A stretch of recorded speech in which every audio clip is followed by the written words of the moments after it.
IGNOU, BS Sociology, BSOC 104 Sociology of India, 2, second semester, Unit 9, Dalit Movements in India. Who are Dalits? Dalits are communities that were historically treated as untouchables and placed outside the traditional Varna system. Under the traditional Varna system, there are only 4 castes: Brahmana, Kshatriya, Vaishya, and Shudra. These Dalits were not found any place in these 4 Varna system criteria. They have faced social, economic, and political discrimination. Dalits had to face a lot of difficulties, social, economic, political, and political types of discriminations at that time. What is the Varna system? The Varna is a traditional social hierarchy consisting of Brahmins, Kshatriyas, Vaishyas, and Shudras. Dalits were excluded from this hierarchy. They were not included in this hierarchy. What is Jati? Jati refers to the thousands of localized caste groups found in Indian society. It determines social identity and occupation. What is untouchability? Untouchability is the discriminatory practice which prevailed in certain castes which were considered impure and excluded from social interaction. It was officially abolished by the Constitution of India. Untouchability is a kind of a discriminatory practice. That is the main point that you have to note.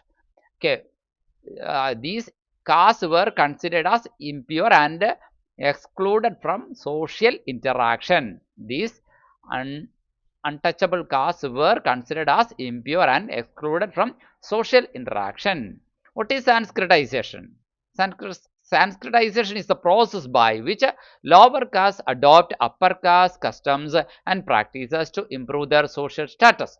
The concept was introduced by M.N. Srinivas, who was a native of Karnataka. Sixth question, why did many Dalit movements reject Sanskritization? Yes, that is a good question. Dalit movements sought equality and abolition of caste discrimination. They opposed merely imitating the upper caste practices for social mobility. Okay. They never wanted such a kind of promotion in their caste. They wanted to eradicate the caste system completely. That is why Dalit movements always rejected Sanskritization process. Now, who was Jyotiba Phule? Jyotirao Phule was a social reformer who fought against the caste oppression and promoted education for lower caste and women. He also founded a movement called Satyashodhak Samaj. What was the Satyashodhak Samaj? Satyashodhak Samaj was founded by Jyotirao Phule in 1873. It worked for social equality and challenged Brahmanical dominance. Now, who was Periyar? Who is known as Periyar? Periyar E.V. Ramaswamy was known as a social reformer from South India, especially from Tamil Nadu, who led movements against caste discrimination and social inequality. Next question, what was the self-respect movement? The self-respect movement was started by Periyar to promote social equality and challenge upper caste dominance. It emphasized dignity and rational thinking. Next question, why is Dr. B.R. Ambedkar, Bhimrao Ramji Ambedkar, important in the Dalit movement? Dr. B.R. Ambedkar transformed the Dalit movement into a nationwide struggle for equality, rights, and social justice. What was Ambedkar's slogan? Ambedkar's famous slogan was educate, agitate, and organize. Educate, agitate, and organize. Whenever you remember Ambedkar, you have to remember his slogan also. What is it? Educate, agitate, and organize. It encouraged Dalits to gain courage, protest injustice, and unite. What was the Mahad Satyagraha? The Mahad Satyagraha of 1927 was led by Ambedkar to secure Dalits' right to use public water sources. It became a landmark struggle against untouchability. Okay, this Mahad Satyagraha was led by Dr. B.R. Ambedkar in the year 1927. Okay, why was this for? This was for this struggle was against untouchability and for securing the rights to Dalits. to use public water sources. What was the Independent Labour Party? It was a political party founded by Ambedkar in 1936. It represented workers and oppressed communities. It represented workers and oppressed communities. What was the Scheduled Caste Federation? It was a political organization founded by Ambedkar in 1942. It worked for the rights and representation of scheduled caste. Okay, a Scheduled Caste Federation was a political organization founded by Ambedkar. That is the main point that you have to remember. Scheduled Caste Federation was a political organization founded by Ambedkar in 1942. What was it for? Yes, it was for the rights representation of scheduled caste. It worked for the rights and representation of scheduled caste. What was Ambedkar's demand regarding political representation? Ambedkar demanded separate electorates for Dalits, separate electorates for Dalits. He believed this would protect their interests.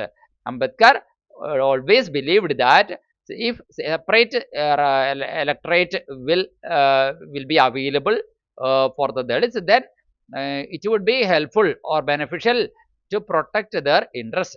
Now, 17th question. How did Ambedkar contribute to the Indian Constitution? Ambedkar played a key role in drafting the Constitution. He ensured provisions for equality, fundamental rights, and reservations. What are reservations? Reservations are affirmative actions or measures providing opportunities in education, jobs, and policies for historically disadvantaged groups. Okay, reservations are positive actions or positive measures for providing opportunities in education and job, and also in politics to this kind of scheduled caste or Dalits. What were the Dalit Panthers?